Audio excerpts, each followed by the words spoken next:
Welcome to the brand new 2017 Land Rover Discovery.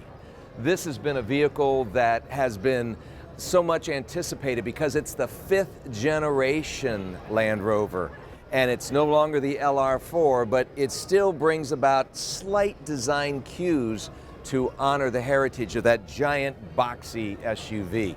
Instead, we have a much more aerodynamically designed vehicle, more pleasing to the eye in some respects, and yet functional as well. Incredible aerodynamics add to improved fuel efficiency as well as performance on-road as well as off-road. And I can tell you this from a personal experience. I was in Tucson, Arizona just last week for a ride and drive, and we took the Discovery into the desert, over the boulders like you wouldn't believe. This thing is a monster off-road machine. And yet it's still at the same time a luxurious around town vehicle. You can choose the personality of the drive just with a flick of a knob. And you can configure the interior of the vehicle to seat up to 7 people.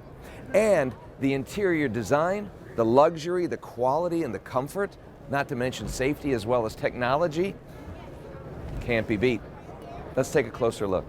Now, as far as power plants are concerned, you have a choice of 2 engines. You have a 3.0-liter supercharged 6-cylinder, and that'll generate 340 horsepower, 332 foot-pounds of torque.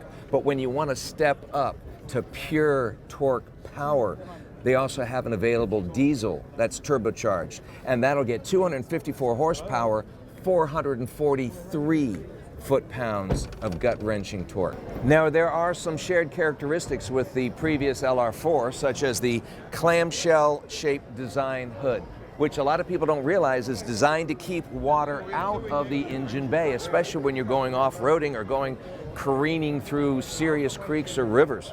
This actually has a wading depth of 35.4 inches. I mean, it's enhanced even more so than ever before.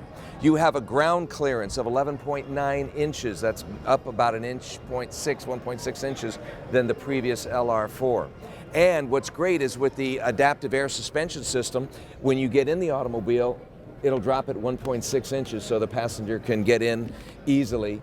But when you're off-roading, it can actually raise the suspension off the ground additional 3 inches. So it's really an incredible on-road and off-road machine. But you'll also notice, as another nod to the LR4, right here at the headline, it rises up just a bit.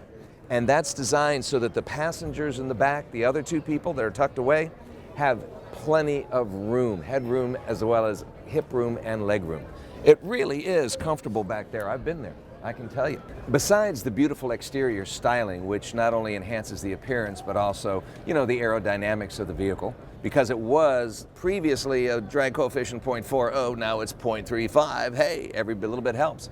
You'll also notice that the interior is changed quite dramatically in the sense that, number one, it's a single piece door for the trunk or for the rear hatch rather than the 2-piece of the LR4.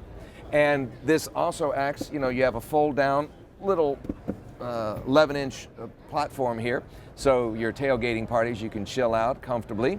And you have 45 cubic feet of cargo space with the back seats up and 82.7 with the back seats all the way down.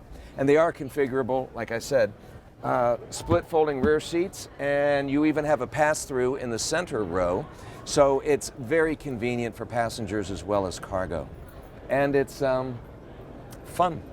Now, you have a cavernous interior. Plenty of room for people as well as cargo, but a lot of people don't realize this is a unitized body construction.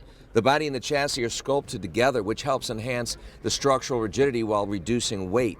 This is 1,000 pounds thereabouts lighter than the previous edition LR4, and yet it can still tow, properly equipped, 8,201 pounds in the back. And when you get the advanced towing feature, you can actually see the towing hitch in the back. You can control it with your control knob, and it makes your job so much easier. And it even helps to adjust the weight distribution and the braking of the vehicle when you're towing a heavy item. And when you're not towing, you're on the inside of this luxurious interior. Sorry, folks, long day. Now, It's a touch screen that you can control the different features of your infotainment system. You obviously have a center screen. You have available option packages galore for this vehicle, and it drives smooth as silk on a normal setting, and yet you can adjust the different terrain controls right here with your terrain package for, you know, rutty surfaces, slippery grass, mud, stone, whatever, and steep hill descent control. It's amazing. You feel so secure and so pampered in this machine. I can't wait to take it on a drive, take you for a full car review.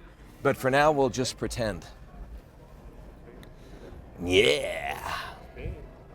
This is awesomeness.